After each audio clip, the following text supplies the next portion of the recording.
Bah oui, parce que dans Notre-Dame de l'Apocalypse, j'avais expliqué que le Vatican dépensait chaque année des dizaines de millions de dollars, n'est-ce pas, pour un observatoire qu'il avait fait construire en Arizona. Alors nous, on en avait parlé ici, hein, Toute une nuit. toute une nuit à l'époque. Ce qui est absolument étonnant, et d'ailleurs j'avais vraiment à l'époque pour écrire Notre-Dame de l'Apocalypse, parce que moi aussi ça m'avait vraiment scotché, et donc j'avais suivi le dossier, hein, point par point. Alors ce qui est absolument étonnant, c'est que donc vous savez que le Vatican a obtenu L'autorisation. l'autorisation, la permission donc du gouvernement américain, rien que ça. Hein, imaginez que le Japon demande, hein, ou que je sais pas la Tchécoslovaquie ou l'Allemagne demande la permission aux États-Unis d'installer d'acheter une montagne, n'est-ce pas, enfin le sommet d'une montagne Pour dans faire un l'Arizona ou observatoire. ailleurs Mm. pour faire un observatoire. Il y a peu de chances, enfin il y a aucune chance qu'il l'ait. Le Vatican l'a obtenu, et alors cela n'a pas été sans mal, puisque ce qui s'est passé, c'est qu'en fait cette montagne appartient à des Indiens, et Sacré. c'est une montagne sacrée, et que les Indiens se sont battus contre le Vatican justement, hein, avant que l'observatoire se construise, bien entendu. Et ce qui est fascinant, c'est que c'est le Vatican qui a mené la danse, effectivement, et qui a réussi à obtenir toutes les permissions.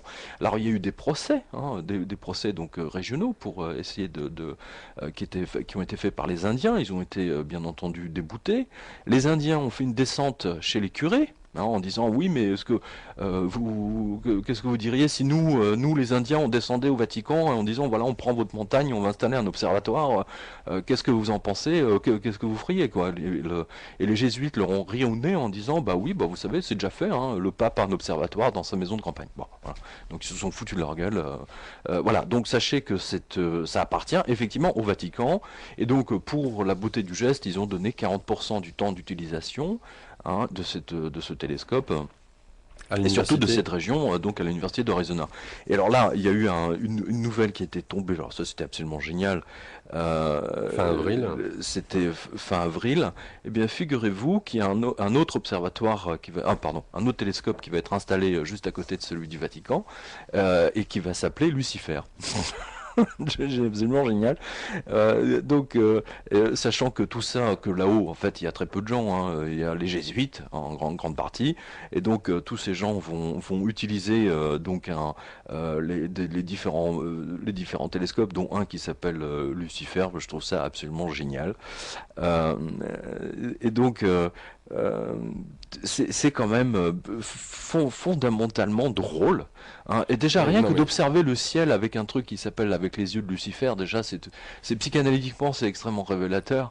Alors, on me dit, oui, ce sont des Allemands, machin, truc. Non, rien du tout. Cette zone a été obtenue par le Vatican, et elle appartient donc en grande partie au Vatican, hein, puisque ce sont eux qui se sont débattus et qui ont gagné les procès, euh, n'est-ce pas, pour avoir pour installer, et pour surtout abattre, je sais plus, ils ont abattu 20 000 arbres, je crois, pour arriver au sommet de la montagne, hein, donc des Indiens. Mais tu mets bien cela en évidence dans l'article, et j'aimerais le lire parce qu'il est très très Hum, synthétique, il met hum. bien en avant cette image.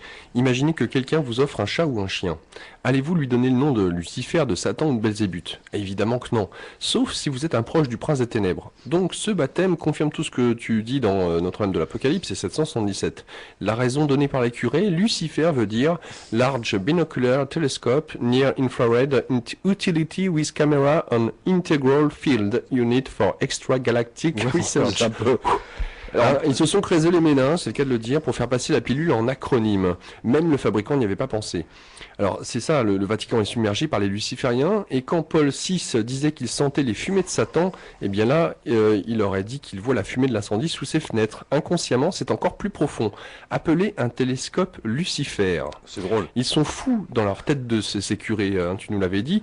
Et ce qui est encore plus étonnant, c'est qu'ils ne se cachent même plus. Être jésuite ou ne pas l'être n'est plus là la question. Lucifer est leur vrai maître. Alors selon Mitch Batros, des gens pensent que c'est pour suivre un signe prophétique donné dans la Bible. Est-ce l'absinthe de l'Apocalypse de Jean? Voilà, il dit que Alors justement, ça c'est un. Vous retrouverez ce lien hein, comment dire, dans cet article. Hein.